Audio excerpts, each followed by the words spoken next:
वज़ीर-ए-आज़म नरेंद्र मोदी ने आज कोरोना वैक्सीन की दूसरी खुराक ली। उन्होंने कोरोना वबा को हराने के लिए वैक्सीन लगवाने के अहल लोगों से अपील भी की।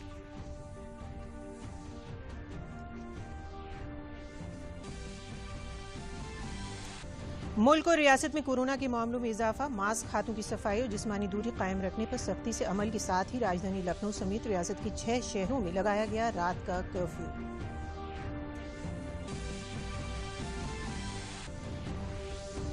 वज़ीर-ए-आज़म नरेंद्र मोदी से परीक्षा पे चर्चा के दौरान तलबा में दिखा जोश। मुल्क के तलबा, सरपरस्तों और असातिज़ा से बातचीत में वज़ीर-ए-आज़म ने पढ़ाई में तनाव कम करने की appeal.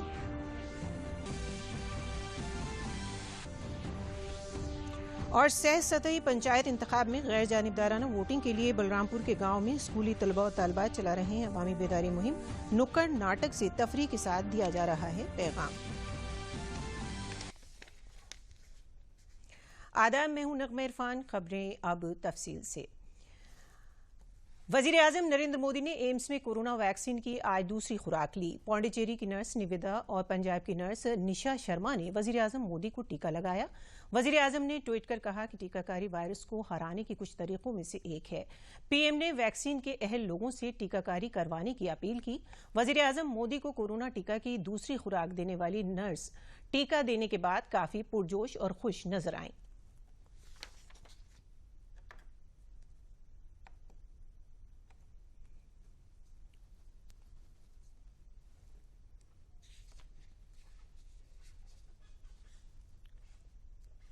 I have given second dose of Covaxin manufactured by Biotech to our beloved Prime Minister Shri Narendra Modi ji.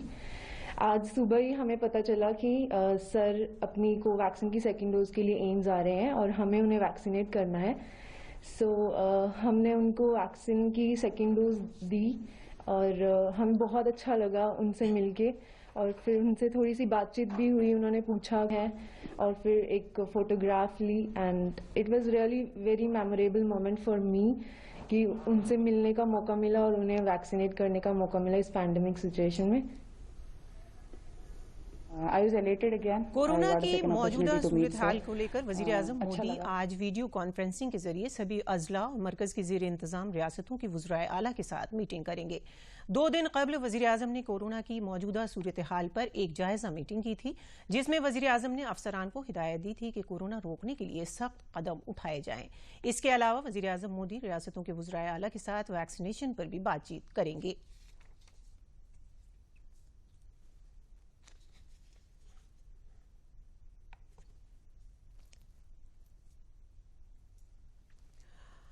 Covid के खिलाफ जंग की रफ्तार तेज करने के मकसद से मरकजी हुकूमत ने एक बहुत ही अहम फैसला लिया है, जिसके तहत 45 साल वाले अहल लोगों की टीकाकारी के लिए वर्किंग प्लेस पर ही टीका लगाने का कैंप मुनक्किद किया जा सकता है। मरकज ने इस सिलसिले में टीकाकारी के लिए प्रोटोकॉल मुतालिक हिदायत रियासतों को जारी कर दी गई हैं। इसके मुताबिक 11 अप्रैल से रियासतों और मरकज की ज़ेर इंतजाम रियासतों में टीकाकारी का काम शुरू हो सकता है। मुल्क भर में पब्लिक और प्राइवेट वर्किंग प्लेस पर कोविड टीकाकारी मुहिम चलाई जाएगी। सेहत और कुनबा बहबूद वजारत के मुताबिक मुल्क में कोरोना वायरस वबा से मुतासिर लोगों में से अब तक 1,18,51,393 मरीज सेहतयाब हो चुके हैं, जिसके बाद मुल्क में रिकवरी रेट 51.67% हो गया है। मुल्क में कोविड से शरह अमवात कम होकर 1.29% रह गई हैं। गुज़िश्ता 24 घंटों में 59,258 मरीज ठीक हुए हैं। पूरे मुल्क में कोविड की अब तक 9 करोड़ 1 लाख से ज्यादा खुराक दी जा चुकी है।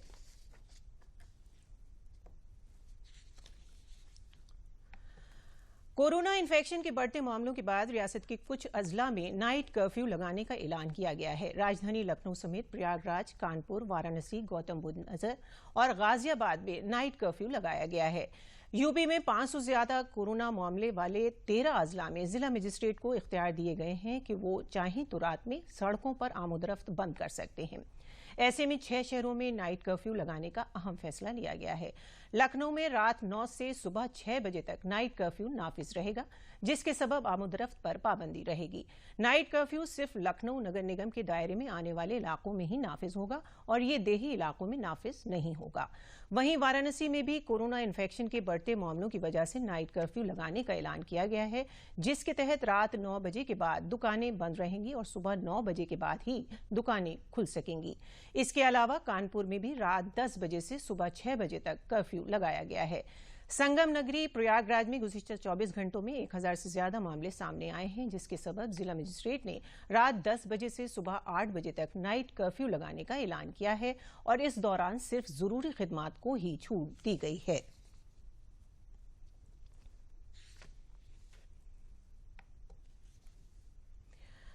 वज़ीर-ए-आज़म नरेंद्र मोदी कल परीक्षा पे चर्चा के दौरान मुल्क भर के तलबा, सरपरस्तों और असातिज़ा के साथ मुखातिब हुए। वज़ीर-ए-आज़म मोदी ने इस दौरान अपने जरिए तहरीक किताब एग्जाम वॉरियर्स का भी जिक्र किया। उन्होंने कहा कि तनाव से खुद को आज़ाद करने के लिए ये किताब बहुत कारगर साबित होगी। उन्होंने सरपरस्तों से जेनरेशन गैप को कम करने के लिए अपने बच्चों के साथ घुलने मिलने की भी अपील की। उन्होंने तलबा से इम्तिहान हॉल में दाखिल होने से पहले सभी तनाव को खत्म करने को कहा। वज़ीर-ए-आज़म ने असम से एक तालिब इल्म के जेनरेशन गैप को कम करने के मुद्दे पर सवाल का जवाब भी दिया।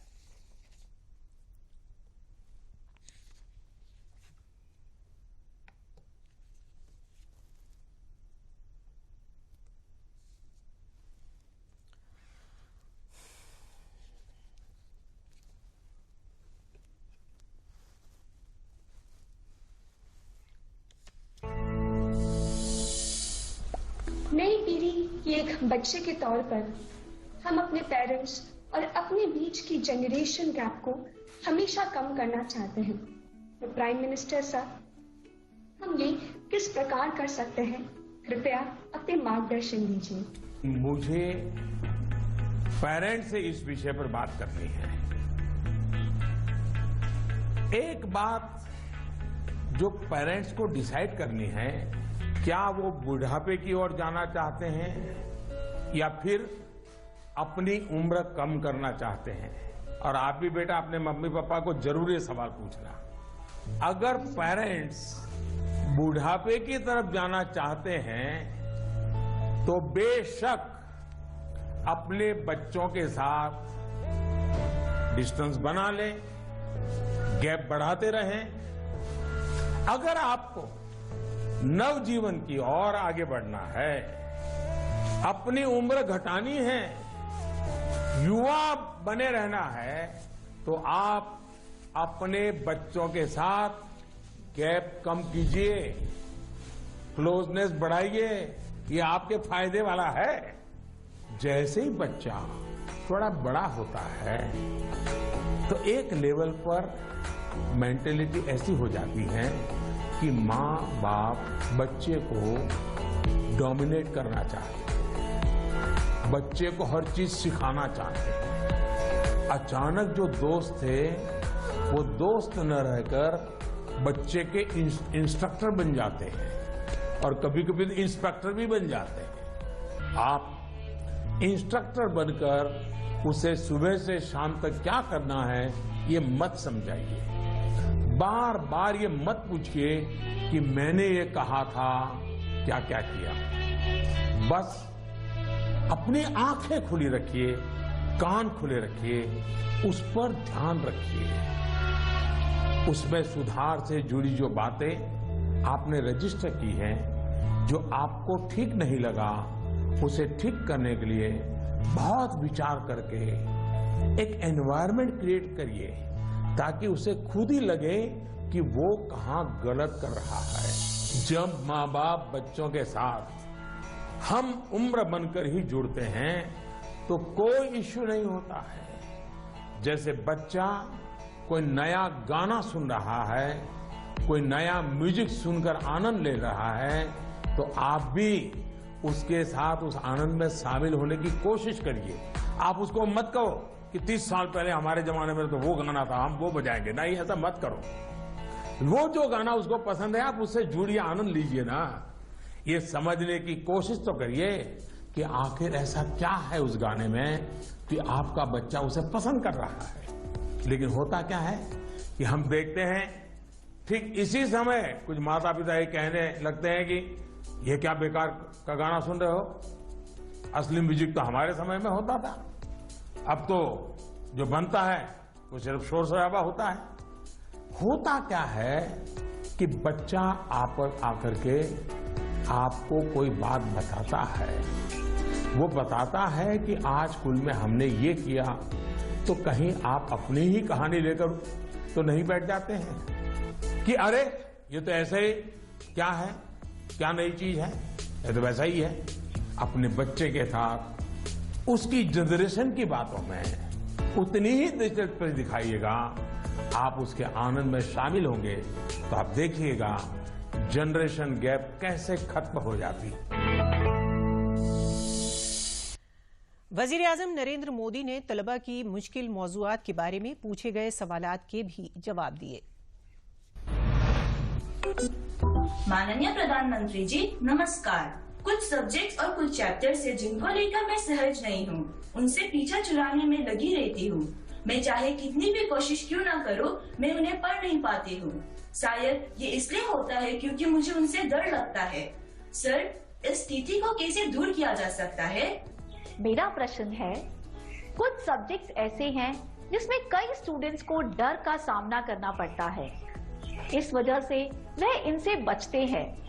इसके बारे में इतिहास या गणित जैसे विषयों के शिक्षक अच्छी तरह से समझ सकते हैं। टीचर के तौर पर इस स्थिति को और बेहतर बनाने के लिए हम क्या कर सकते हैं? हकीकत तो यह है कि दुनिया में एक भी इंसान ऐसा नहीं मिलेगा जिसके ऊपर ये बात लागू न होती हो। मान लीजिए आपके पास बहुत ही बढ़िया 5-6 शर्ट है, लेकिन आपने देखा होगा 1 या 2 शर्ट आपको इतने पसंद आते होंगे, बार बार पहनते हैं। इसका मतलब ये नहीं कि बाकी सब बेकार हैं, फिटिंग ठीक नहीं है, ऐसा नहीं है। उन 2 इतने अच्छे लगते हैं कि आप उसको बार बार पहनते हैं। कई बार तो माँ बाप भी इन चीजों के लिए गुस्सा करते हैं कि कितनी बार इसको पहनोगे। अभी 2 दिन पहले तो पहना था। पसंद नापसंद मनुष्य का स्वभाव है, और एग्जाम में तो खास तौर पर बार बार कहा जाता है जो सरल उसको पहले करो भाई, जब टाइम बचेगा तब वो कठिन है उसको हाथ लगाना। लेकिन पढ़ाई को लेकर मैं समझता हूं ये सलाह आवश्यक नहीं है और उपयोगी भी नहीं है। मैं जरा इस चीज को अलग नजरिए से देखता हूं। मैं कहता हूं जबकि पढ़ाई की बात हो तो कठिन जो है उसको पहले लीजिए। आपका माइंड फ्रेश है, आप खुद फ्रेश हैं, उसको अटेंड करने का प्रयास कीजिए। जब कठिन को अटेंड करेंगे तो सरल तो और भी आसान हो जाएगा। मैं अपना अनुभव बताता हूं। जब मैं मुख्यमंत्री था तो प्रधानमंत्री बना तो मुझे भी बहुत कुछ पढ़ना पड़ता है, बहुत कुछ सीखना पड़ता है, बहुतों से सीखना पड़ता है, चीजों को समझना पड़ता है। तो मैं क्या करता था, जो मुश्किल बातें होती है, जिसके निर्णय थोड़े गंभीर होते हैं, मैं मेरे सुबह जो शुरू करता हूं तो कठिन चीजों से शुरू करना पसंद करता हूं। मुश्किल से मुश्किल चीजें मेरे अफसर मेरे सामने लेकर के आते हैं, क्योंकि उनको मालूम है कि वो मेरा एक अलग मूड होता है। मैं चीजों को बिल्कुल तेजी से समझ लेता हूं, निर्णय करने की दिशा में आगे बढ़ता हूं। मैंने अपना एक नियम बनाया है, कोशिश की है। और जो सरल चीजें हैं, दिन भर की थकान के बाद रात देर हो जाती है तो चलो भाई, अब उनको मैं ज्यादा दिमाग खपाने की जरूरत नहीं हो, कोई गलती होने का कारण नहीं है, तो उन चीजों को मैं देर रात तक खींच लेता हूं। लेकिन सुबह जब उठता हूं तो फिर कठिन से ही मुकाबला करने के लिए निकल पड़ता हूं। आपको भले कुछ सब्जेक्ट मुश्किल लगते हो, ये कोई आपके जीवन में कोई कमी नहीं है। आप बस ये ध्यान रखिए कि इस मुश्किल लगने वाले सब्जेक्ट की पढ़ाई से खुद को दूर मत कीजिए, उसे भागिए मत। वहीं टीचर्स के लिए मेरी सलाह ये है, वो विद्यार्थियों से उनको टाइम मैनेजमेंट के संबंध में, उसके तौर तरीके के संबंध में, सिलेबस के बाहर जाकर के भी कभी उनसे बातें करें, उनसे चर्चा करें, उनको गाइड करें। विद्यार्थियों को टोकने के बजाय उन्हें गाइड करें। उत्तर प्रदेश सानवी तालीमी बोर्ड ने हाई स्कूल और इंटरमीडिएट इम्तहानात 8 मई से 28 मई के दरमियान कराने का फैसला लिया है। पंचायत इंतखाब के सबब इंतजामिया ने इम्तहानात के प्रोग्राम में तरमीम की है। पहले 10 फरवरी को ऐलानशुदा प्रोग्राम में 24 अप्रैल से इम्तहानात मुनक़िद होने वाले थे, लेकिन अब हाई स्कूल और इंटरमीडिएट इम्तहानात एक साथ 8 मई से शुरू होंगे। 10वीं के इम्तहानात 12 दिनों में 25 मई को खत्म होंगे, जबकि इंटरमीडिएट इम्तहानात 15 दिनों में 28 मई तक चलेंगे।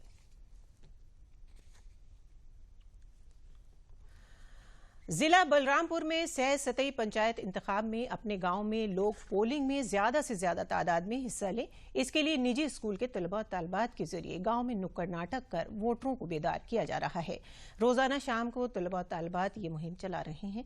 बलरामपुर के देही इलाकों में निजी स्कूल के तलबा तालबात नुक्कड़ नाटक के जरिए लोगों को बेदार कर रहे हैं। नुक्कड़ नाटकों के जरिए लोगों को बताया जा रहा है कि जात, मजहब, फिरके और किसी किस्म के लालच में वोट देने पर उसके क्या नताइज होते हैं। आपका वोट तरक्की के लिए कितना जरूरी है, आपके गांव की तरक्की के लिए आपका वोट बहुत कीमती है, ये पैगाम भी तलबा और तालबात के जरिए दिया जा रहा है। इस पहल से देही लोगों में भी काफी पुरजोश है और उनका ख्याल है कि बगैर किसी लालच और जात और मजहब से हटकर वोट डालना चाहिए।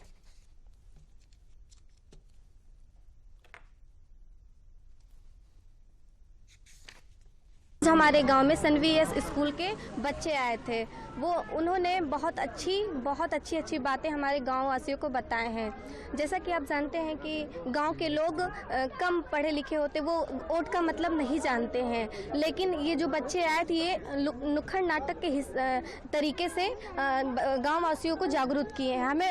हम यही कहना चाहते हैं अपने गाँव वासियों से कि वोट जरूर दें।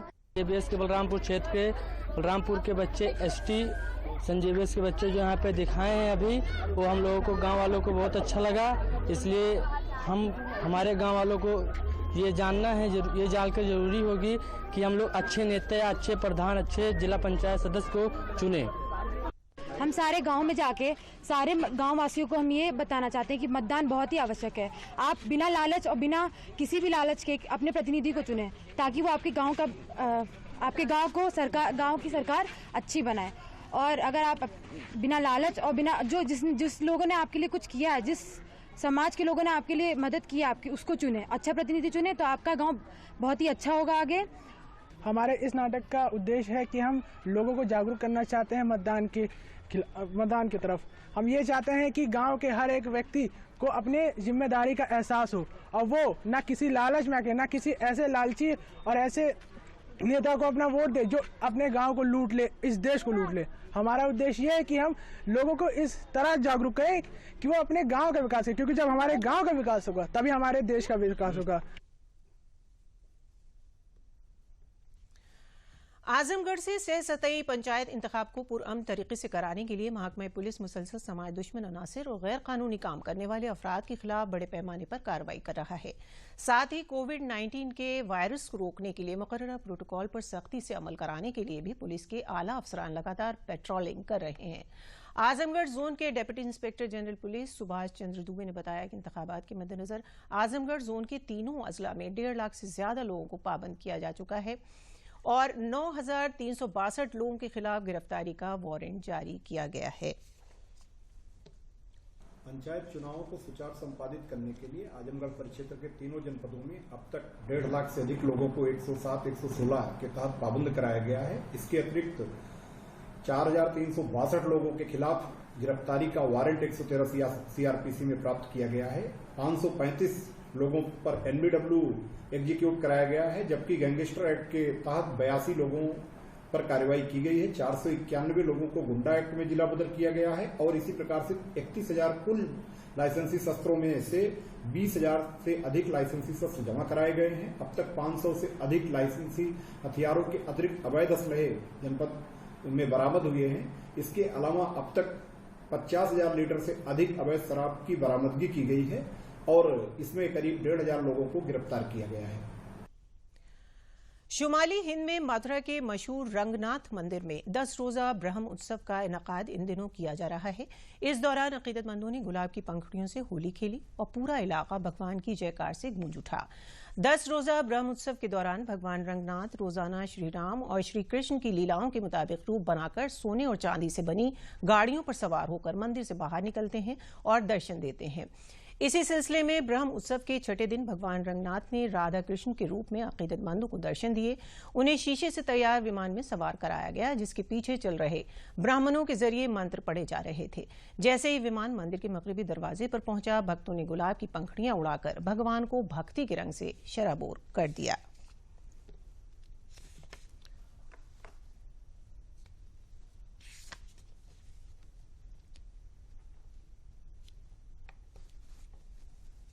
श्री गोदारंग मन्नारम राधा कृष्ण स्वरूपकम सर्वाभिष्ट प्रथम वंदे वंदनीयम सुरादेवी।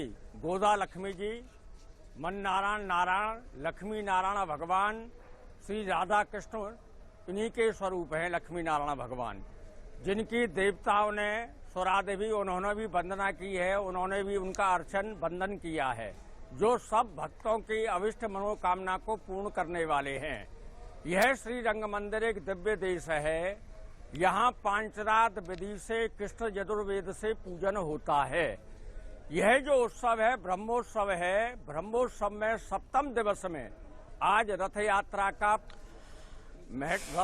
आज निकल रही। इस रथ में जो है उच्च श्रवा घोड़ा इत्यादि है, सिंह शार्दूल है, जय विजय पार्षद, चारों तरफ में ऋग्वेद, यजुर्वेद, सामवेद, अथर्ववेद 4 द्वार हैं। उसके मध्य में भगवान एका विराजमान है। उत्तर प्रदेश जर्नलिस्ट एसोसिएशन के रियासती मंत्री आईएसनौ बुनियादी हुकूक एसोसिएशन के कौमी तर्जुमान सलील मिश्रा ने वजीर आला से उन्नाव जिले में कोरोना के इलाज और टीकाकारी के मुनासिब इंतजाम कराने की अपील की है।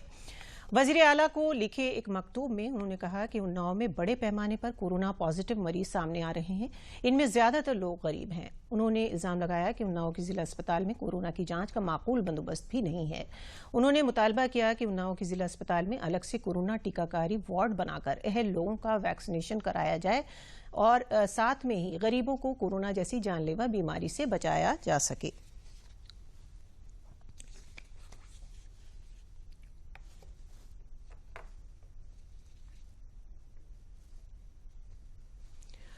और आइए एक बार फिर देखते हैं वजीर आजम से परीक्षा पे चर्चा को लेकर रियासत में तलबा में किस तरह का जोश है।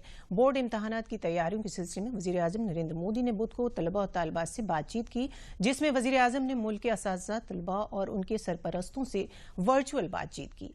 प्रोग्राम में मुरादाबाद की पंचशील कॉलोनी में रहने वाली अमृता जैन के सवाल का भी उन्होंने जवाब दिया। अमृता ने वजीर आजम से बच्चों को जंक फूड से कैसे बचाएं, इस पर सवाल पूछा था। वजीर आजम का जवाब उनके लिए अच्छा तजुर्बा रहा। वजीर आजम का परीक्षा पे चर्चा प्रोग्राम बहुत ही तरगीब देने वाला, अपने आप में अनोखा और मसाइल हल करने वाला प्रोग्राम है। ये प्रोग्राम स्कूल की पढ़ाई और बाहर की दुनिया को जोड़ने में एक पुल का काम करता है। आउट ऑफ द वर्ल्ड बहुत ही अनोखा अनुभव है ये अपने आप में, क्योंकि प्रधानमंत्री जी जो हैं सिर्फ हमारे देश के लिए ही नहीं, हमारे पूरे वर्ल्ड में बहुत फेमस पर्सनालिटी है। सो अपने किसी सवाल का या प्रॉब्लम का उनसे हल पाना अपने आप में एक बहुत ही डिफरेंट एक्सपीरियंस है और काफ़ी सेटिस्फाइंग भी है उनसे आंसर मिलना। मम्मी ने प्राइम मिनिस्टर मोदी जी से क्वेश्चन पूछा कि बच्चे हमेशा जंक के पीछे ही पड़े रहते हैं, हम इसके लिए क्या करें। बंद नहीं करूंगी पर कम खाऊंगी। मुझे अच्छा लग रहा था कि मम्मी को प्राइम मिनिस्टर मोदी जी से सवाल का आंसर मिला है। अलीगढ़ में बोर्ड इम्तहानात की तैयारियों में जुटे तलबा को वजीर आजम नरेंद्र मोदी ने मंत्र दिया। इसके साथ ही उन्होंने तलबा को इम्तहानात से मुताल्लिक तैयारियों को बेहतर बनाने के टिप्स भी दिए और तलबा के सवालात के जवाब भी दिए। तालिबा मनोरमा ने बताया कि वज़ीर आज़म को सुनकर उन्हें बहुत अच्छा लगा। वज़ीर आज़म ने कहा कि कुछ कपड़े ऐसे होते हैं जिन्हें हम बार बार पहनते हैं, ऐसे ही कुछ मज़ामीन ऐसे होते हैं जिनमें हमें ज़्यादा दिलचस्पी होती है, लेकिन इसका ये मतलब नहीं है कि हमें दूसरे मज़ामीन नहीं पढ़ने चाहिए। 10वीं की तालिबा रुक़ैया का कहना है कि परीक्षा पे चर्चा में शामिल होकर उसे अच्छा लगा। वज़ीर आज़म ने कुछ ऐसे टिप्स दिए जिन पर मैं अमल करूंगी।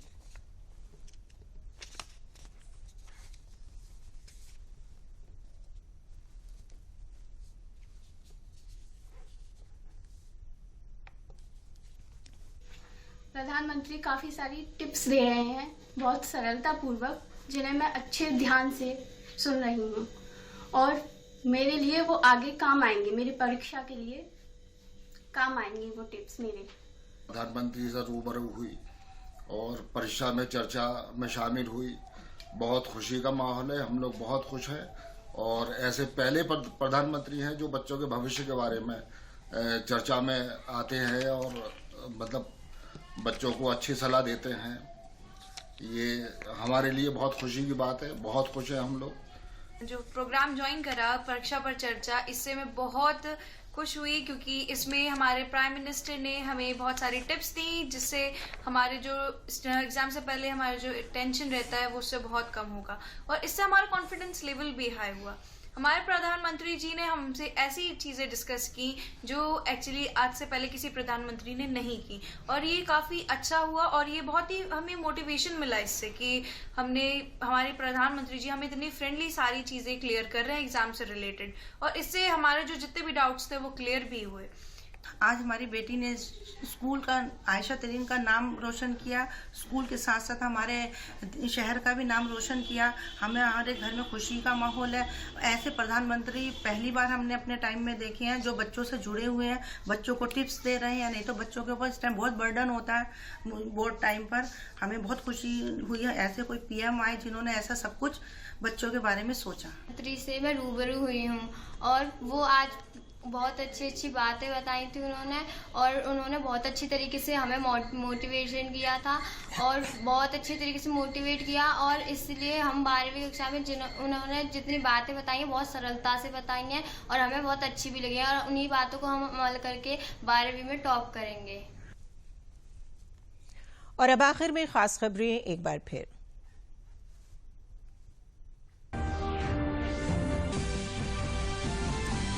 वज़ीर-ए-आज़म नरेंद्र मोदी ने आज कोरोना वैक्सीन की दूसरी खुराक ली। उन्होंने कोरोना वबा को हराने के लिए वैक्सीन लगवाने के अहल लोगों से अपील भी की।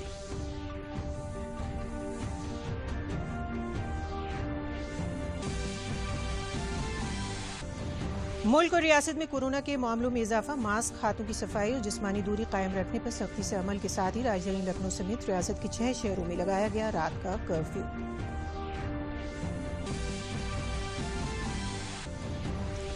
वज़ीर-ए-आज़म नरेंद्र मोदी से परीक्षा पे चर्चा के दौरान तलबा में दिखा जोश। मुल्क के तलबा, सरपरस्तों और असातिज़ा से बातचीत में वज़ीर-ए-आज़म ने पढ़ाई में तनाव कम करने की अपील।